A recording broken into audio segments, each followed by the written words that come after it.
नहीं। राष्ट्रवादी को सेकुलर चोला पिलाकर मुसलमानों के बीच में भेज दिया गया कि हम सेकुलर हैं, हमें वोट दो। नहीं मेरे भाई, ये नफरती सियासत है, तुम्हारे मुल्क के मुस्तकबिल को कमजोर करने के लिए बनाई गई है और ये जानते हैं कि मुल्क कैसे कमजोर हुआ। आप जरा सोचिए, 60 साल कांग्रेस पार्टी ने मुल्क के अंदर हुकूमत करी, यह मुल्क कैसे कमजोर हो गया। वो 2 सीटों वाली भारतीय जनता पार्टी 350 सीटों पर आई 2014 में, यह कैसे हो गया? क्योंकि मेरे भाई, उनको मालूम था कि नफरत जब तक नहीं परोसेंगे ये कांग्रेस इक़्तिदार से नहीं खत्म होने वाली, तो एक नफरतों की साजिश रची गई और इस नफरतों में हिंदू और मुसलमान को लाया गया। जरा सोचिए, आज कांग्रेस पार्टी के लिए बहुत सारी जमातें हैं, बैरिस्टर असदुद्दीन साहब है, आज चाहे उनकी जमात यहां नहीं लड़ रही, लेकिन ये पूरे महाराष्ट्र में जाकर ये बोलते हैं कि कांग्रेस ने बाबरी मस्जिद को शहीद किया। वो जाकर बोलते हैं कि गुजरात में दंगा कराने वाली कांग्रेस थी, वो बोलते हैं कि मुजफ्फरनगर को जलाने वाली कांग्रेस थी, मेरठ में दंगा कराने वाली कांग्रेस थी, मुंबई में दंगा कराने वाली कांग्रेस थी। नहीं मेरे भाई, कांग्रेस मुल्क के मुस्तकबिल को लेकर चल रही थी, लेकिन ये आरएसएस और भारतीय जनता पार्टी जो इक़्तिदार का सपना देख रही थी, वो ये देख रही थी कि बाबरी मस्जिद शहीद हो गई, लेकिन मुल्क का भाईचारा नहीं टूटा, मुल्क की खूबसूरती नहीं टूटी। हमने गुजरात को जला डाला, हजारों लोग बेघर हो गए, हजारों लोगों का कत्ल हुआ, लेकिन मुल्क की खूबसूरती नहीं टूटी।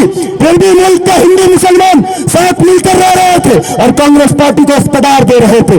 उसने मुंबई को भी जलाया, हैदराबाद को भी जलाया, मेरठ को भी जलाया, लेकिन मुल्क के अंदर इक़्तिदार की कुर्सी में नहीं मिल रही थी। और कांग्रेस पार्टी पर भरोसा करते हुए ये हिंदू मुसलमान मुल्क की खूबसूरती के लिए आगे बढ़ रहे थे, तो मुल्क के अंदर एक नफरत परोसी जाती है और एक चेहरा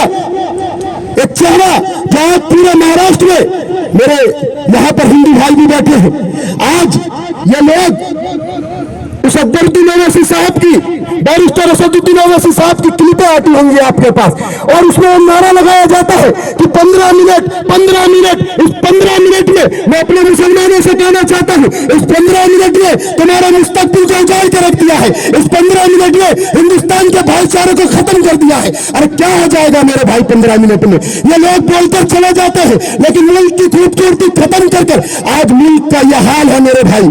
आज ये चुनावी भाषणों में आते हैं, 15 मिनट का भाषण देते हैं, नफरत भरी बातें करते हैं, बीजेपी के पास कोई मुद्दा नहीं होता, ये लोग 15 मिनट बोलकर जाते हैं, तो बीजेपी उस 15 मिनट का जवाब देती है।